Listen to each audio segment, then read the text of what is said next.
Hello, it's Stuart, the Unrepentant Atheist. Thank you for tuning in to my channel.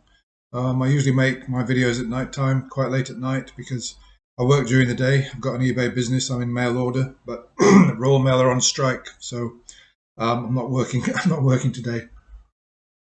So I'm making videos and going over atheist content. So we've got this clip in a moment. I'll play it to you. First of all, quite often theists will say to me, "You've not done your research. That's why you don't believe in God. Prove your atheism. What research have you done to prove that your atheism is true?" Well, actually, I have done some research. Of course, I've got the good old Holy Bible there. So yes, I've read the Bible, or at least most of it, many times actually. I've also read the Quran, and I've got my atheist Bible here. See. Michael Martin. It's an absolutely phenomenal work, and it demolishes every single theistic argument which is out there. So, I mean, the argument, the breakdowns here and the arguments in here are so complicated and powerful. I often have to go over paragraphs and read them several times just to internalize them. They're amazing. So yeah, I've done my research. Okay, so let's get on with this and see what this caller's got to say. What you're saying, I guess, sort of basically. I guess almost the definition of faith that he and I actually would use is belief that doesn't rest on material evidence. Yeah. Yeah. Okay. So just to give you some context here, the caller's calling in about something that Richard Dawkins wrote about the definition of faith, really. And he's said that it's a belief which does not rest on material evidence. So, which is what Russell's just said. So let's see what the caller's got to say. Yeah, exactly. That's almost exactly how he phrased it, I think. Okay. And I think the same argument can be made against atheism as well. Really? How? In that, if there's no evidence that God exists or does not exist, so atheism is just as flawed in its argument because it can't be proven or disproven by the same means. Let's go with Loch Ness Monster. Loch Ness Monster. Go for it. Do you believe that the Loch Ness Monster exists? Probably not, but I mean, I won't be punished. Congratulations. With regard to the Loch Ness Monster, you are the equivalent of an atheist. There is no, I mean, theism is the proposition that a God actually exists, that you believe that a God exists. Anything short of that belief, whether it's doubt, whether you use like a colloquial definition of agnosticism, it's all atheism. There's theism and there's atheism, those people who do not believe. Now, there's a separate category of anti-theist or strong atheism where you believe and positively assert that no gods exist. You may consider that to be unreasonable. I know plenty of people who do.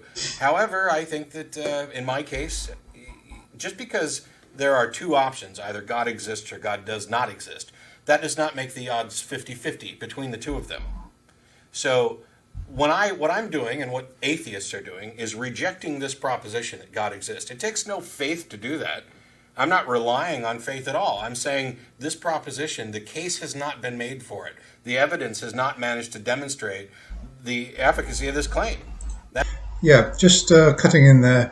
I do find it really kind of dishonest that theists have got this standard for belief, which they only apply to their religion.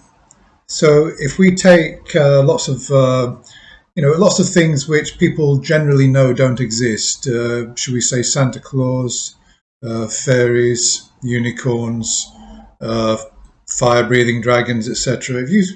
If you ask theists, do you believe in these things? They'll say no. And if you say, well, can you prove definitively that they don't exist? They'll say no, but we kind of know we know that these things don't exist. They're just made up. And yet, if you switch it to God, all of a sudden, as an atheist, they want you to demonstrate that there definitively is no God in order to justify your non-belief. I just think that's inconsistent and, frankly, dishonest and weak. That's it. It doesn't take faith. All it takes is an examination of the evidence and saying, nope, you haven't met your burden of proof. Okay, I understand where you're coming from. I'm personally an atheist, but I think He's personally an atheist. Oh, well, I don't know about that. I think that sort of the evidence that you would cite in either case doesn't prove or disprove either case. Just looking at the existence of God alone. Right, but the point of bringing up something like the Loch Ness Monster is that you can't disprove the existence of the Loch Ness Monster either. But atheism is only the position that it's not worth actively putting a belief in something that you don't know exists. That basically the correct attitude is being skeptical toward the existence of anything that doesn't have any evidence behind it. The default attitude. That makes sense, but to take your analogy of the Loch Ness Monster and maybe extend it a little bit, like take the position of you and I not believing in the Loch Ness Monster, and consider that if the Loch Ness Monster does exist and we don't believe in the Loch Ness Monster, we burn in hell eternally.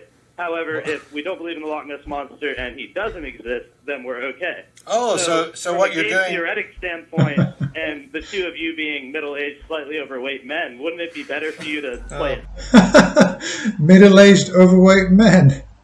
What's that got to do with it? I don't know that he actually qualifies for the slightly overweight, but what you're actually quite a bit. What you're actually doing with that is making an appeal to Pascal's wager, which is basically saying that if the Christian is right, and by the way, I don't believe for a second that you're an atheist, but if the Christian, well, absolutely right. I don't think that an atheist would come on and cite Pascal's wager and claim that faith in God is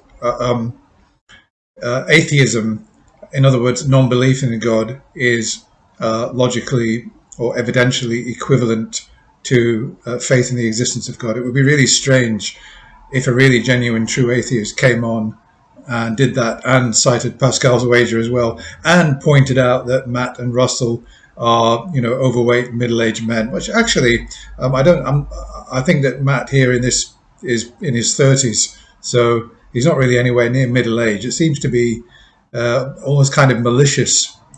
Or that we're at the Richard Dawkins. Then they get to go to heaven forever, and they've lost nothing. But if we're right, nobody's lost anything because we're all dead. And Pascal's wager fails on every single level.